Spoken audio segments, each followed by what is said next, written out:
साल 2.5 साल कोरोना ने हमारे जीरो कर दिए, मगर आने वाले टाइम में सारा कवर कर लेंगे। जितने काम बचे हुए हैं छूटेंगे नहीं, और जो बचे हुए हैं वो अगले प्लान में होंगे। लगातार ये तरक्की का रास्ता इसी तरीके से पहिया चलेगा, मगर इसमें लोगों को इसके अंदर ठीक और गलत का फर्क समझना पड़ेगा। अगर ये जागरूकता हमारे अंदर आएगी तो फिर पुराने समय में जैसे हमारा शोषण हुआ करता था कोई कर नहीं पाएगा। हमने सरकारें बनते हुए देखी, कर्जा माफ कर देंगे, बिजली माफ कर देंगे, यूं कर देंगे, फलाना कर देंगे। कौन सी सरकार ने आज तक वोट ली, मगर किसने कराया बताओ? किसी ने नहीं कराया, क्योंकि ये काम होने वाले है ही नहीं।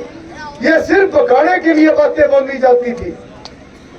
मुझे याद है आज भी, मैं गली भर में बैठा था, एक दिन दुख सुख में आ रहा था, मैं वैसे ही पूछ बैठा क्यों पावर हाउस लगा था नया।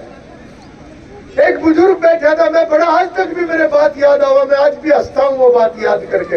मैंने 5-7 गांवों में ये बात बताई भी है। मैं बोला बिजली कैसी चल रही है? बोला बहुत बढ़िया चल रही है, अब तो पावर हाउस को ये बन गया, ठीक हो गया, बढ़िया हो गया। जब ये बात चल रही थी तो एक बुजुर्ग बैठा था, उन्होंने क्या कहा? बोले विधायक जी, पहले बिजली की हालत थी, नंगे तार के भी हाथ लग जाता तो खाद सी हो गई थी, करंट नहीं लगा करता था, यह बिजली की हालत थी।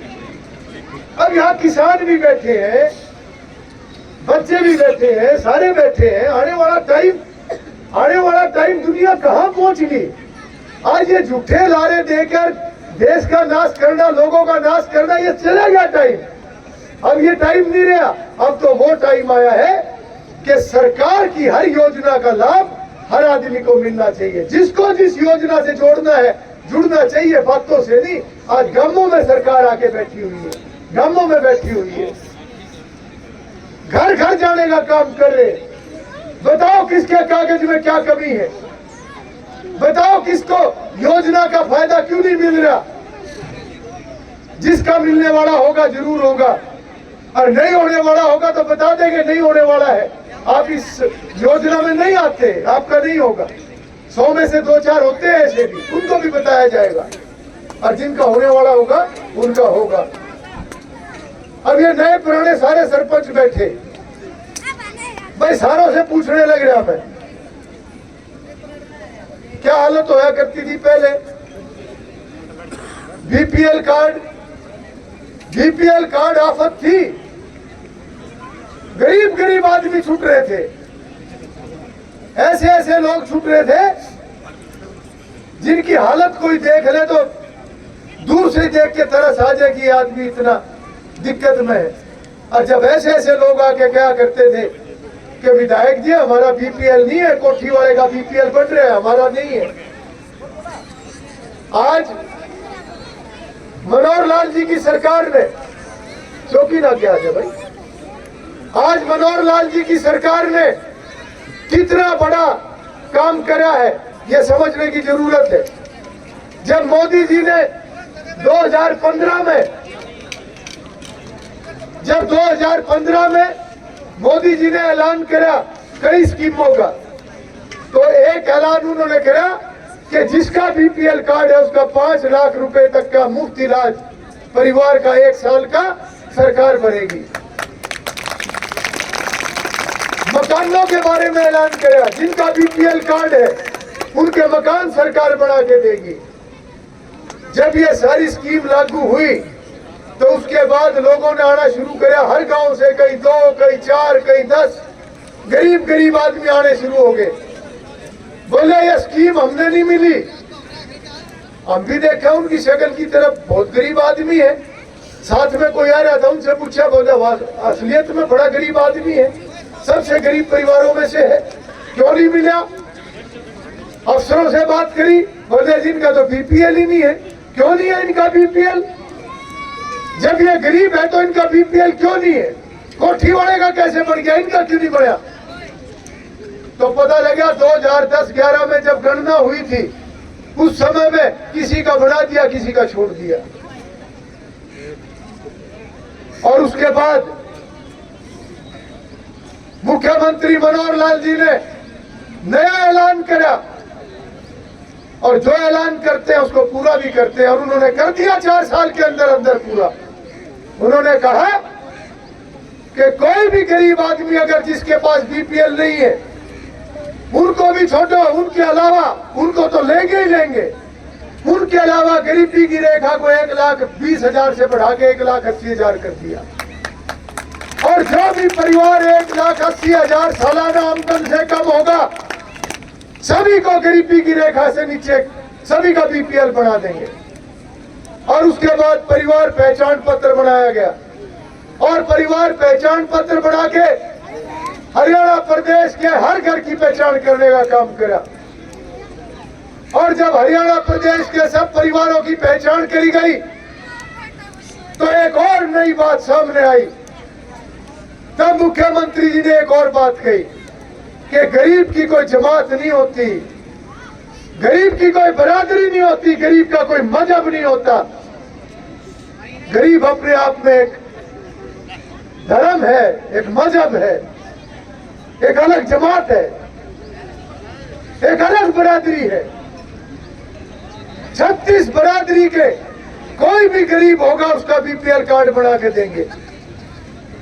पहले 11 लाख बीपीएल थे हरियाणा में, 19 लाख नए बीपीएल कार्ड बनाने का काम मनोहर लाल जी ने किया 4 साल के अंदर अंदर। और घर बैठे किसी को कहीं धक्के खाने की जरूरत नहीं पड़ी। आज तो हम गांवों में इसलिए फिर रहे हैं सारी सरकार को लेके, अधिकारियों को लेके, कि जिसके बन गए उनको अगली योजना का लाभ मिल रहा कि नहीं मिल रहा। अब तो वो चेक करो कि जिसका बन गया, देखो उनका आयुष्मान बना कि नहीं बना, 5 लाख का इलाज उनका कार्ड बना कि नहीं बना। देखो कितने ऐसे हैं जिनके मकान खराब है, नोट करो उनको, ताकि सरकार जब योजना बनाएगी तो उनका भी नंबर आ जाएगा। देखो किसी बुजुर्ग की पेंशन तो नहीं रहेगी बड़े बगैर। देखो कोई गांव में कोई ऐसा तो नहीं है जो कुदरत की मार पड़ रही हो किसी पे, जिसको हम अपाज भी कह देते हैं, दिव्यांग भी कह देते हैं। ऐसा कोई आदमी तो नहीं है जिसकी पेंशन ना बढ़ी हो। आज तो ये एक एक चीज को ढूंढने लग रहे हैं गांव गांव में, घर घर में जाके।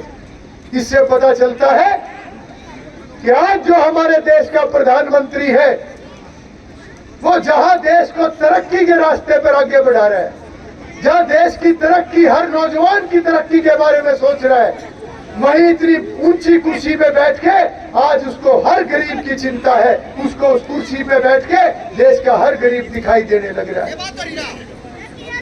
और अगर मैं आज आपको बताऊं, मुझे अभी दिया इन्होंने,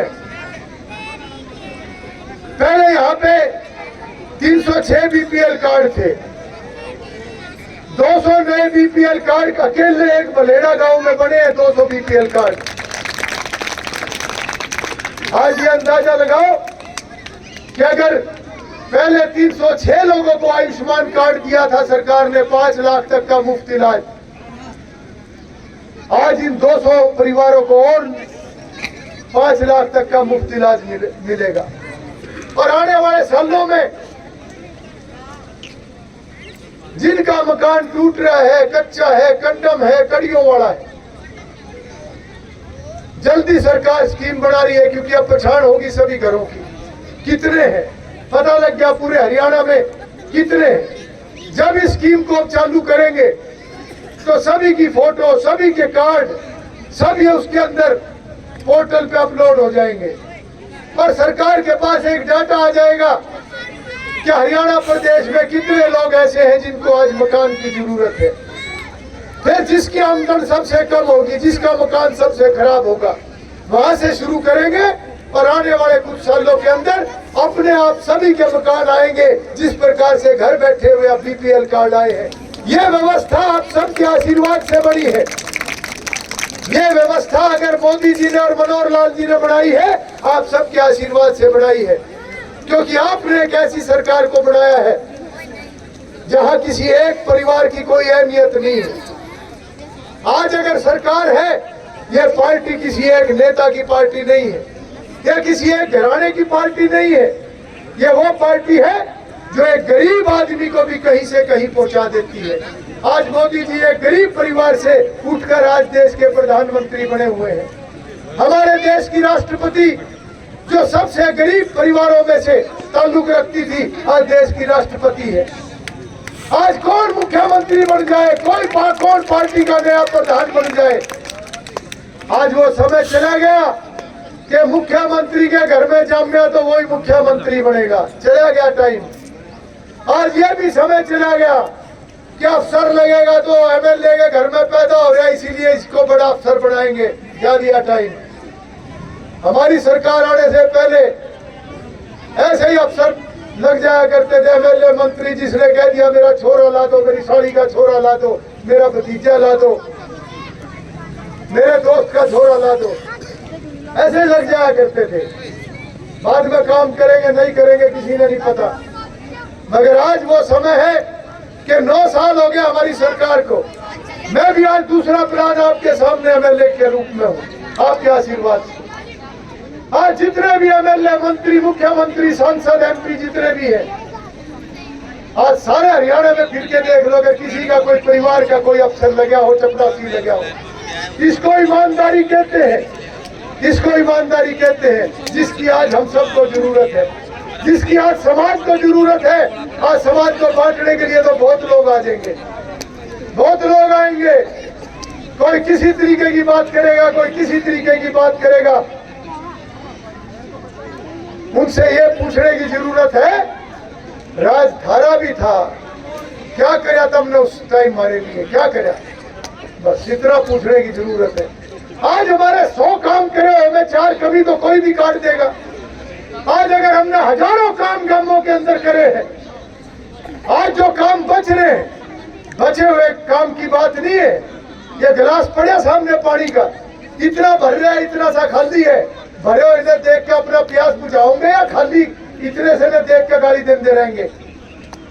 पुराना टाइम याद करके हमें इस बात को मानना पड़ेगा कि दूध बुलाने से ही मक्खन निकलता है, पानी बुलाने से नहीं निकलता। ये बकाने वाले बहुत होंगे, हमें सावधान रहने की जरूरत है, क्योंकि हमें अपना भला देखना है, हमें अपने बच्चों का भला देखना है। आज वो सरकार नहीं है कि एमएलए मंत्री है तो कोई अपना घोटाला करके अपने घर के लिए कुछ ही कर लेगा। आज जो काम होगा वो पब्लिक के लिए होगा। आज मेरा पैदा करा हुआ भी उसी तरीके से संघर्ष कर रहा है जैसे आपके पैदा करे हुए बच्चे। ये छोटा बदलाव नहीं है, ये बहुत बड़ा बदलाव है। मेरे सामने मेरे बहुत ही आदरणीय सरदार साहब बैठे। मैं अगर करनाल की शुगर मिल का मैं जिक्र करूं, ये जमुना का एरिया तो हमारा गन्ने का है, गन्ने का है, अच्छा गन्ना हुआ हमारा। 20 साल से कंडम शुगर मिल थी, 20 साल से 3 बार पत्थर लगे थे और 4 बार घोषणा हुई थी। सारी सरकार बोले नवा बढ़ा देंगे, नवा बढ़ा देंगे, नवा बढ़ा देंगे, नवा बढ़ा देंगे। पत्थर ला लिया, घोषणा कर दी, ताड़ी पटवा दी। किसने बढ़ाया, किसने बढ़ाया? भारतीय जनता पार्टी की सरकार ने बनाया। 20 साल पुराना अगर कंडम शुगर मिल, अगर लोगों की समस्या किसी को दिखाई दी, जिम्मेदारों की तकलीफ अगर किसी को दिखाई दी, मनोहर लाल जी को दिखाई दी। उस शुगर मिल में 80-85% एरिया मेरे घरोंडे विधानसभा का आता है। 250 करोड़ का शुगर मिल बना है। आज कई लोग पोर्टल का मजाक उड़ाते हैं। हमारी सरकार, बात किसने कही थी? राजीव गांधी जी ने क्या कहा था? 100 पैसे चलते हैं, जब लोगों के पास पहुंचते हैं तो 15 पैसे रह जाते हैं, 85 पैसे रास्ते में खुर्द खुर्द हो जाते हैं। क्यों इन्होंने नाके मूंदने का काम नहीं किया? सारे का सारे खाल में नाके टूट रहे थे, दरड़ खुद रहे थे सारे में, क्यों मूंदने का काम नहीं किया? अगर मूंदने का काम करा तो भारतीय जनता पार्टी की सरकार ने करा।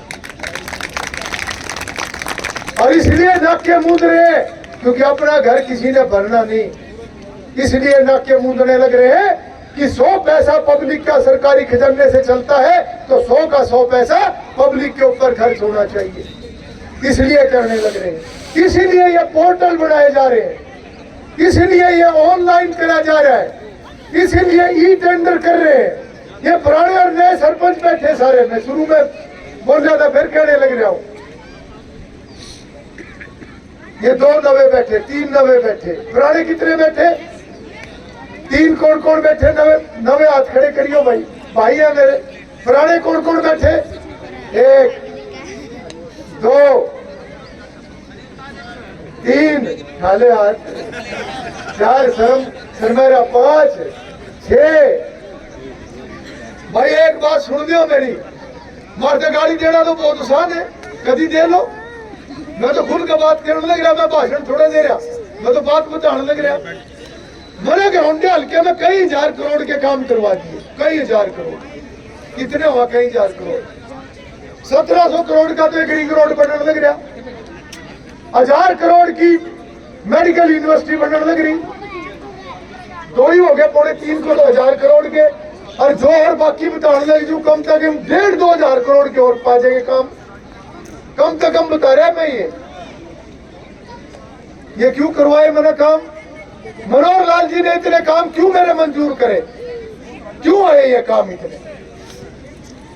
क्योंकि ये पब्लिक के लिए है, ये पब्लिक की तरक्की के लिए है। ये मेरे इलाके की जरूरत थी, मेरे इलाके को इन कामों की जरूरत थी, इसलिए मैंने हर वो काम ऊपर ले जाके और मनोहर लाल जी से, मुख्यमंत्री जी से हर काम को मंजूर करवा के चालू करवाया। 70 नई सड़क बन गई, 40 नए पुल बन गए, 5 नए अस्पताल बन गए, 14 स्कूल 12वीं के करवा दिए। कौन पूछे था? चोरा 15 गांवों का सेंटर चोरा, वो भी 12वीं का स्कूल नहीं था। अंदाजा लगाओ ये पुरानी सरकार हमारे बारे में क्या सोचे करेगी। आज मैंने 14 स्कूल अपग्रेड कराए 12वीं के, और 14 में से 12 स्कूल जो है वो जीटी रोड से इधर जमुना के डांगे के हैं सारे के सारे। कौन पूछेगा जमुना के डांगे गांवों में? कोई नहीं पूछेगा। हमारे बारे में तो न्यू कह रहे थे, मैं भी जमुना का, मैं भी अपने जमुना बेल्ट का कहता हूँ। तुम्हारी भी जमीन सारी जमुना की तरफ ही है, फार्म भी हमारा मान लो इसी साइड में है। मैंने मुख्यमंत्री जी को कहा था, क्योंकि पहले ये क्या कहा करते थे वोट लेने के लिए, बोले यहाँ जाने की जरूरत नहीं, यहाँ कुछ लंबा चौड़ा दिमाग पे जोर देने की जरूरत नहीं है, तो 10 दिन पहले जाओ इलेक्शन से और ये थोड़ा बहुत काम करो, वोट लो और अपना जम दे रहो। यही होया करे था कि नहीं होया करे था? मार्फा तो यूं करने का था नहीं। 9 साल से एमएलए हूं, आज भी नहीं है, आज भी सुक्का जोड़ूंगा, कुछ नहीं है। अन्ना नहीं कमाया और ना कमांदे, ना गोबर खाया ना खांदे। ये तो परमात्मा देखेगा, जो खाओगा उसका क्यों कर काटेगा। हम नहीं करते यू काम, हम तो अपना काम करके तो अपना हक मांग सके, गलत काम करके नहीं। मैंने मुख्यमंत्री जी को कहा था जब पहली बार आए थे हमारी सरकार बनने के बाद, मैंने कहा था, मगर मुख्यमंत्री जी ये जो मेरा घरौंडा हल्का है, ये जीटी रोड से अगर हम देखें तो बहुत बढ़िया दिखता है। बड़ी बड़ी बिल्डिंग, बड़ी बड़ी फैक्ट्री, बड़ी बड़ी सड़क, बड़ी बड़ी लाइट, मगर यूं घरौंडा हल्का नहीं, तो धोखा है। कहा था, हाँ याद है। मगर यूं जीटी रोड से अगर घरौंडे ने देखोगे धोखा है। मेरा असली घरौंडा तो जमुना के डांगे पड़ा, सारा का सारा, कुछ नहीं होया आज तक वहां। और मैं जब तक एमएलए रहूंगा मैं अपने लोगों के लिए जोड़ी करता रहूंगा। बस मैं लोगों के लिए मांगूंगा, अपने लिए नहीं मांगूंगा। और मैं आज आप सबकी तरफ से भी मुख्यमंत्री जी का आभार व्यक्त करूंगा। ऐसा ईमानदार मुख्यमंत्री, जितने काम में लेकर गया कोई रोका नहीं उन्होंने, सारे काम करे, क्योंकि वो एक ही बात कहते हैं कि पब्लिक का फायदा होना चाहिए, लोगों का फायदा होना चाहिए। इसलिए मैं तो आपको एक ही बात कहता हूं, सरकार लगातार काम करती जा रही है। मेरे बुजुर्ग बैठे हैं, आज कितनी पेंशन होगी? क्या तारीख है बजिंदर? आज ही साहब आज क्या तारीख है? 30। परसों ने 1, कितनी हो जाएगी परसों पेंशन? 3000। सारों ने रट रहा, सारों ने रट रहा। 3,000 हो जाएगी जी। हमारी सरकार आई जी कितनी थी है 1,000 थी कभी बुकांदा हो सही कह रहा। और मारता पहले 10 साल एक सरकार रह के गई उन्हें कितने बधाए 10 साल में है और बधाई कितनी 10 साल में 500 रुपए 500 बधाई। और हमने 9 साल में कितनी बधा दी 2,000। कुछ फर्क महसूस होगा फर्क महसूस क्यों हो रहा है यूं गपले रुकने लग रहे खजाना भरने लग रहा। और जितना खजाना बढ़ता रहेगा सारा पब्लिक के ऊपर खर्च होगा। यूं फर्क है इस फर्क ने समझ लियो इस तक का मैंने कहने की जरूरत नहीं। सरकार तो इससे भी आगे सोचने लग रही। आज 1,80,000 तक की जिसकी आमदन है उसका 5 लाख तक का मुफ्त इलाज सरकार देगी परिवार का।